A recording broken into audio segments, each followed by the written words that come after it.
demi mencurah bakti kepada anak watan agar mereka berjaya dalam hidup dan membela nasib diri dan keluarga.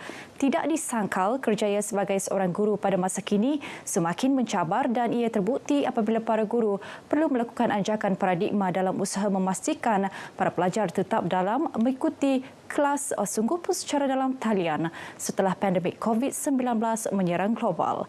Ikuti laporan disediakan Serina Olivia Chong.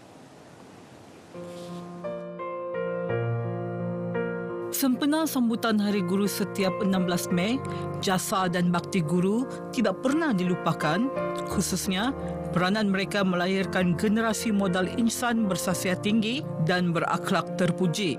Bahkan, Ketua Menteri Datuk Seri Panglima Haji Jinor juga tidak ketinggalan menzahirkan penghargaan tertinggi buat para guru di seluruh Malaysia amnya dan khusus di Sabah. Saya ingin mengambil kesempatan ini untuk mengucapkan selamat menyambut Hari Guru kepada semua cikgu-cikgu di mana saja mereka berada. Jasa bakti anda cukup besar kepada bangsa dan juga negara. Selamat menyambut Hari Guru. Terima kasih, cikgu. Selamat menyambut Hari Guru pada tahun 2022. Sesungguhnya peranan guru-guru terutamanya di dalam masa pandemik begitu mencabar, tetapi guru-guru adalah sanggup turun untuk memberi tanggungjawab mereka sebagai guru. Selamat Hari Guru kepada semua guru di Sabah dan seluruh Malaysia. Diharapkan pengorbanan kita terus hargai pengorbanan guru-guru ini untuk mendidik anak bangsa kita. Saya ingin mengucapkan selamat Hari Guru 2022 kepada semua warga pendidik yang ada di negeri Sabah ini. Dan saya juga bersyukur kerana ketika negara mengalami masalah pandemik, guru-guru sentiasa cekal untuk memastikan pembelajaran anak-anak sekolah terus terpelihara dengan cara apa sekalipun. Saya ingin mengucapkan terima kasih kepada guru-guru kerana terlalu banyak jasa yang mereka berikan kepada anak-anak murid. Kerana masa pandemik, guru-guru banyak berkorban dalam kelas online kan. Masa yang diberikan bukan mudahlah untuk online ni.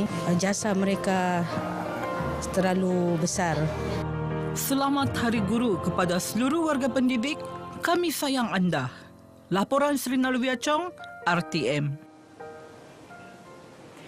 Pemergian Allahyarham Tun Sakaran Dandai, pemimpin tersohor malahan seorang suami, ayah dan datuk pada 30 Ogos tahun lalu di usia 91 tahun kerana jangkitan COVID-19 sangat dirasai keluarga besar Allahyarham. Apatah lagi ketika Syawal ini ketika seluruh keluarga berkumpul, tiada lagi tutur lembut bersulam kasih didengar daripada Allahyarham. Ikuti perkongsian keluarga ini bersama wartawan Serina Olivia Chong.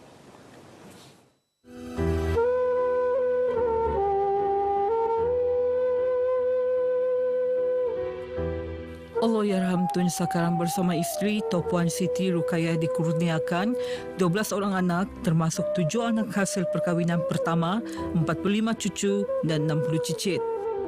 Menggambit perasaan syahdu kerana tahun ini merupakan Syawal pertama tanpa Allahyarham, ahli keluarga menyatakan kerinduan teramat pada kemesraan dan keprihatinan Tun Sakaran.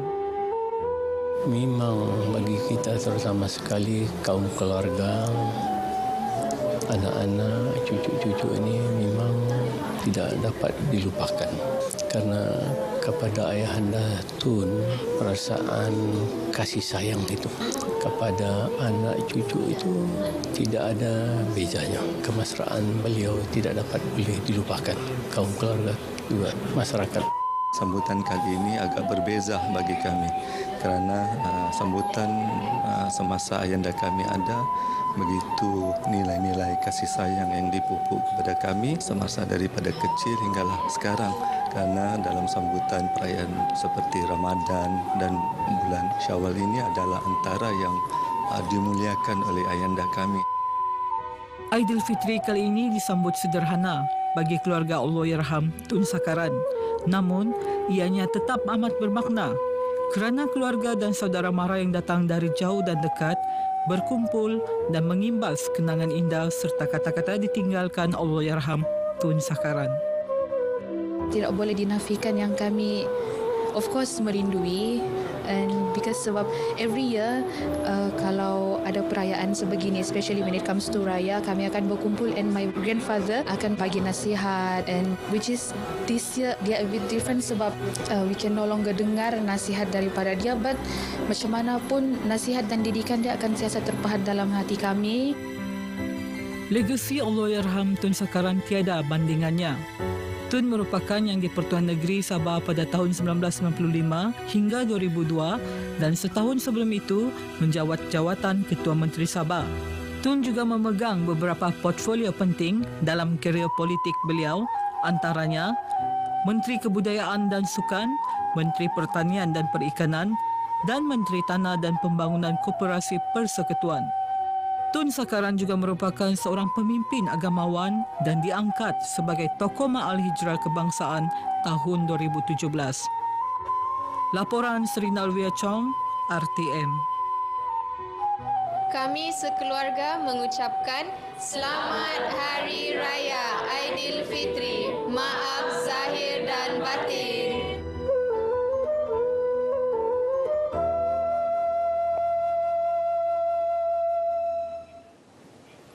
Peranan media di negeri ini terus dihargai, terutama melibatkan program anjuran kerajaan negeri. Ia penting dalam usaha berterusan kerajaan memastikan maklumat dan pencapaian pembangunan negeri melalui Hala Tuju Sabah Maju Jaya SMJ sampai kepada rakyat.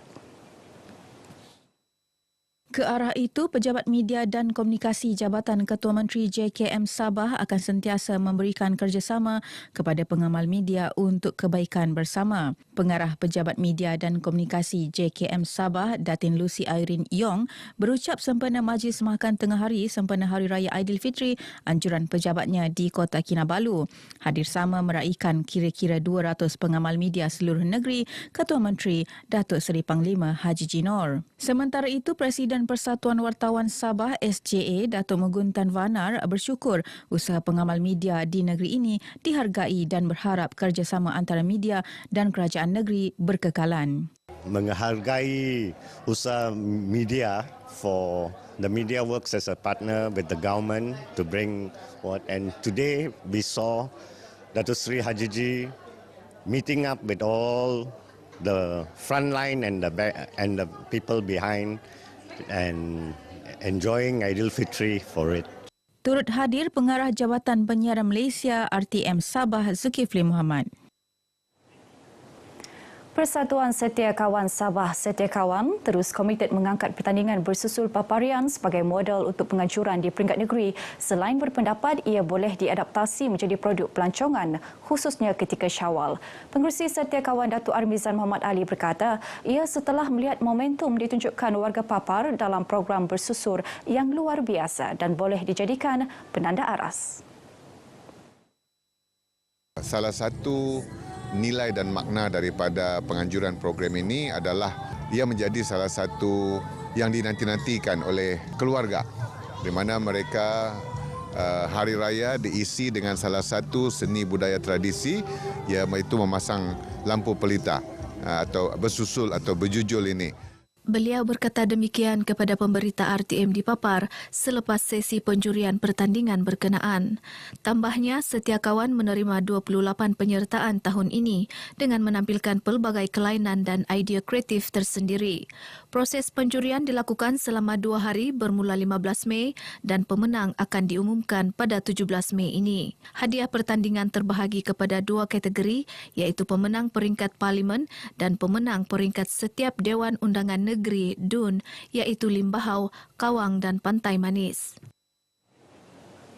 Program Psikososial Kembara Skuad Wajah Negeri Sabah 2022 anjuran Jabatan Pembangunan Wanita Wilayah Persekutuan dengan kerjasama Pejabat Adun Tamparuli mendapat sambutan menggalakkan dengan penyertaan 93 peserta daripada 18 kampung sekitar daerah Tamparuli. Ketua Wanita Parti Bersatu Sabah bahagian Tamparuli Datin Maliana Ugau berkata tujuan utama program bagi memperkenalkan skuad wanita anti jenayah wajah kepada komuniti setempat. Aktiviti ahli skuad wajah ini fokus kepada permasalahan sosial wanita dan sebagainya. Tapi pada masa yang sama sekaligus apabila aktiviti diadakan mereka juga akan mengendalikan aktiviti-aktiviti kepada wanita itu untuk penjanaan ekonomi. Beliau berkata demikian kepada media ketika perasmian program berkenaan di Kiulu Tamparuli. Program yang dianjurkan pada pagi ini adalah satu program yang sangat baik. Saya dipahamkan yang terlibat pada pagi ini melibatkan beberapa kawasan di Dun Tamparuli. Dan saya mengharap program seumpama ini akan dapat diteruskan dari masa ke masa. Bagi saya tertarik dengan itu program distress klinik sebab itu program seperti ini boleh membuka minda terutama kepada wanita untuk sentiasa bijak untuk memikirkan cara-cara mengatasi stres. Paparan itu mengakhiri berita dari negeri di bawah Bayu kali ini. Teruskan kesetiaan anda bersama RTM dan ikuti lebih banyak perkembangan semasa menerusi berita wilayah. Kembali bersama Nurul untuk berita seterusnya. Nurul.